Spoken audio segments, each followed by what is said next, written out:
I will never be with a man that plays video games.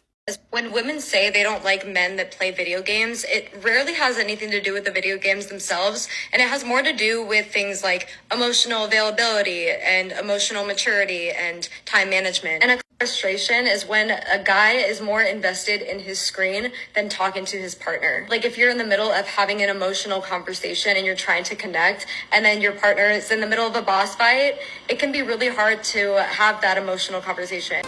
A lot of these women saying they hate men who play video games stems entirely from their own lack of interest in developing a genuine hobby. They just sit around all day scrolling through TikTok, getting jealous of other women who have better makeup kits than them, or spending hours trying to perfectly curate an image of a life they don't actually lead. Since they don't have a fulfilling hobby or skill, they're mad that men who play video games can just stare at their screens all day, do campaign runs with their bros, build entire virtual worlds, or socialize with friends globally. She's mad because she confuses a man prioritizing his chosen leisure time with him neglecting her. It's not about the game, it's about control. She wants him focused on her lack of purpose, and when he finds entertainment elsewhere, she labels his hobby as an immediate defect. Don't date men who are passionate about video games. The common denominator with women who are at their wits' end with their useless fucking husbands are the video games. I used to say don't date men who play video games at all. And you know what? I've never even stumbled upon one in my dating pool. Even like my high school boyfriend didn't fuck with video games. He was the captain of every team, it felt like, so he had other things to do. He had games in real life to keep him occupied as well as myself. And as an adult, I don't even know where I would find a man who was like, I'm real passionate about Grand Theft Auto. But are there guys who play video games where it's not their like number one pastime? And even for the dudes who are like, I gotta play Call of Duty every day, are those men gainfully employed? Are they successful? Anyhoozle, I used to say never date a guy who plays video games. And now I'm like, don't date a guy who's very passionate about them, because that's a red flag. You just don't want a man who looks forward to escaping into an alternate reality for hours on end, where they are fully a different person, doing often like violent things. And like for the ones that do the sport ones, shouldn't you just like be out there playing the game? Go get a team together, sweat a little. Don't pretend to play us. It's just, it's also the least sexy thing in the world. It's gross. Unless you're Taylor Swift sitting next to Travis Kelce, who's actually an NFL player while he plays whatever the NFL game is on a PlayStation. It's gross. It's disgusting. This take is a beautiful mix of delusion and elitism. She's saying, don't date men who are passionate about video games, claiming the common denominator in failed marriages is the console. She's proudly stating she's never encountered a gamer in her dating pool because she's always gravitated toward men occupied by games in real life, setting an exclusionary standard. She's completely dismissing a global billion-dollar industry that includes millions of successful, gainfully employed professionals. She's demanding that a man's chosen form of relaxation be replaced with something she deems productive, simply because she finds his hobby the least sexy thing in the world. But here's the double standard. She only approves of it if the man is already a top-tier celebrity, saying it's gross unless it's Taylor Swift sitting next to Travis Kelce. She's admitting the activity isn't the problem. The status of the man engaging in it is the only thing that matters to her. I must say, I will never, I mean never, ever, ever be with a grown-ass man that plays video games. I will never, and I say it again loud enough so the people in the back can hear, I will never be with a man that plays video games. I do not grasp the concept. I do not understand the why. I don't get it. I don't get grown men that spend hours till early morning gaming. Grown men. I just the idea is making me hot. It's making my underarm tingle.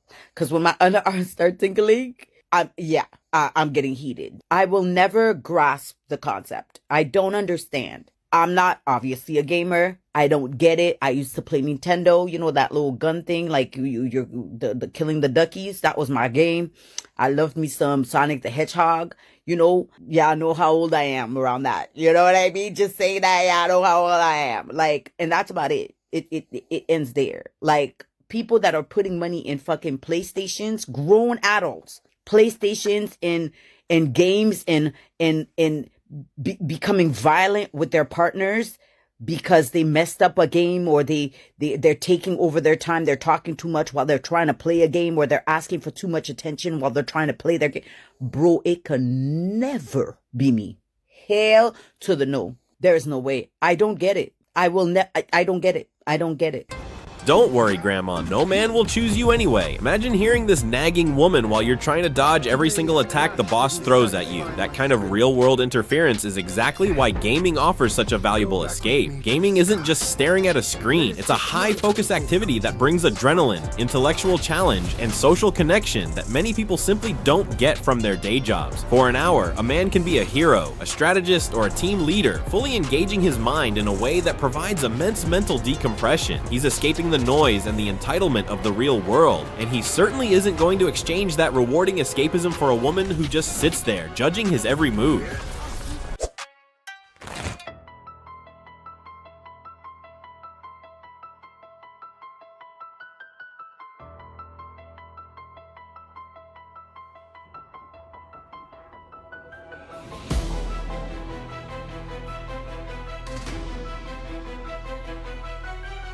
Where the fuck is my mind players at? Oh. Oh, hell no! Where the fuck is my mind players at?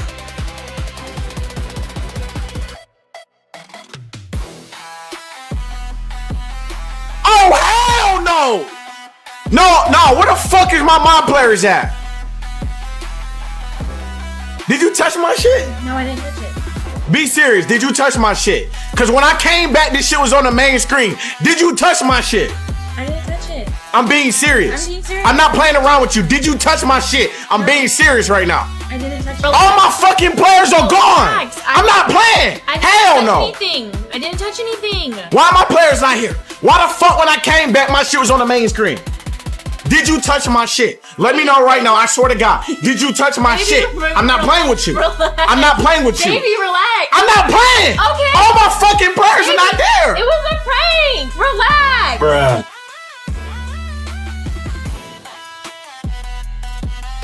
I deleted them as a prank. She's still laughing while her boyfriend is clearly having a panic episode, and she tried to justify deleting all his progress as just a prank. She wiped out countless hours, possibly years, of his dedicated work and investment in a game, all for a fleeting moment of self-amusement. Who's the child now? Grown men playing video games are often seen as childish, but their hobby involves structured goals, skill progression, and commitment, whereas she's the one playing silly, destructive games and expecting a man who just lost his hard work to relax. It's an absolute insult at this point. This action shows a profound and active lack of respect for her man, his passions, and the value he places on his own time. I'm probably gonna get a lot of hate from women who are dating men who play video games, but I just gotta get this off my chest. So you know how like men will say that they need to come home and then just like turn their brain off, and video games does that for them? I'm talking like healthy, you know, like you're still an adult, but this is your downtime. Well, let me just say, ladies, you're missing out. So, I've been watching him play, this Xbox game, and it got me, like, really intrigued. So, he got a new Xbox. I got his old Xbox. I'm like, hey, can you show me how to play this game? I don't know if it was a blessing or a curse, because on Saturday, I played that game for, like, almost 6 hours. My eyes were, like... And every time I come home, I just want to play it. So, when the kids are in bed and the kitchen's clean, I, like, run to the bedroom so I can play. And then sometimes he plays, and then we talk to each other in a party. But it's awesome. You should try it. Yep, she's part of the crew now. What a lucky husband she's got there. Women are so closed-minded that they see gaming as a waste of time and an infantile distraction, without ever even trying it or understanding its complexities. And while I understand not everyone can like or even understand the gaming world and its vast community, the fundamental problem is that these women are constantly labeling men who spend their time with controllers in their hands as useless, immature, and incapable of true success. They refuse to see it as a legitimate form of relaxation, problem-solving, or social activity because it doesn't align with their narrow, patriarchal view of what a man's hobby should be. They don't want a partner. They want a highly focused puppet, and they'll use ignorance and judgment to try and shame him into compliance.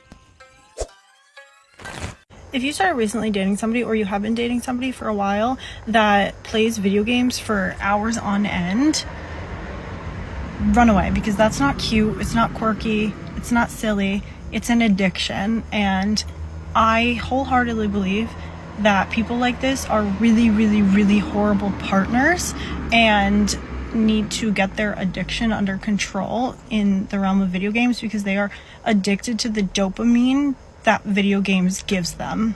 And that's a recipe for disaster, because they will never be happy.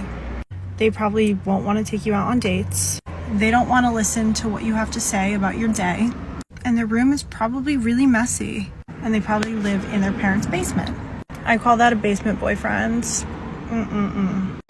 She's advising women to run away from any man who plays video games for hours, immediately labeling it an addiction and proclaiming such men are horrible partners. She's justifying this judgmental stance with a laundry list of baseless stereotypes. They're basement boyfriends. They'll never be happy. They won't want to go on dates, and they won't listen to her day. This isn't a critique, it's a fear of competition. She's reducing a complex hobby enjoyed by billions of people, including CEOs, doctors, and successful entrepreneurs, to a toxic stereotype simply because it provides a reliable source of dopamine and fulfillment that isn't dependent on her approval or emotional labor. She's not worried about his addiction. She's worried about his autonomy and his ability to find happiness outside of her influence. He's a 10, but he's addicted to playing Call of Duty with the boys. What's his new rating? 0. Absolutely 0. Because gamer boys smell bad. A 4. Okay, I don't see that as motivation. I think it can be a hobby. I think you can do it for fun, but if you're constantly gaming, that's just not going to work for me, because I'm a very driven person. I would just see that as laziness, to be honest. Like a 5, 6? I don't know. If he's the same age as me, I feel like you gotta have a job and stuff. So if you're addicted to Call of Duty, you probably don't have a job. 4? Maybe a 3. Okay, wait, I don't care. I like video games. How about this? She's a 10, but she spends 3 to 4 hours putting on makeup so she can feel pretty and hide her insecurities away. She's also using video filters when recording TikToks to make herself look extra beautiful, creating a completely unrealistic digital avatar that doesn't actually exist in the real world. She's addicted to the temporary validation of likes and the manufactured image she presents online, which creates a huge disconnect between the person you meet and the person she pretends to be. She's prioritizing superficial external validation over developing any genuine inner confidence or real substance, making her an incredible amount of work just to experience the fantasy she projects. Do I have to add more? But anyway, let's get serious for a moment. For the men out there who are genuinely struggling with gaming addiction, I hope this message finds you well. If you're stuck prioritizing video games over your health, your real-world progress, or your responsibilities, it's time to step up, brother. We all understand the escape and the thrill, but true masculine value isn't built on virtual achievements. It's built on real-world competency. Take an honest look at your life. If you're sacrificing consistent gym time, skill development, or meaningful income just for the screen, start cutting back incrementally. Use that same focus and discipline you use to beat a raid boss and apply it to building yourself up in the real world. Your mental health, your body, and your future success are the real endgame. And that's it for this video, guys. If you stayed until the end, please leave a like and drop your thoughts in the comments section. As always, see you on the next one. Peace. One last thing.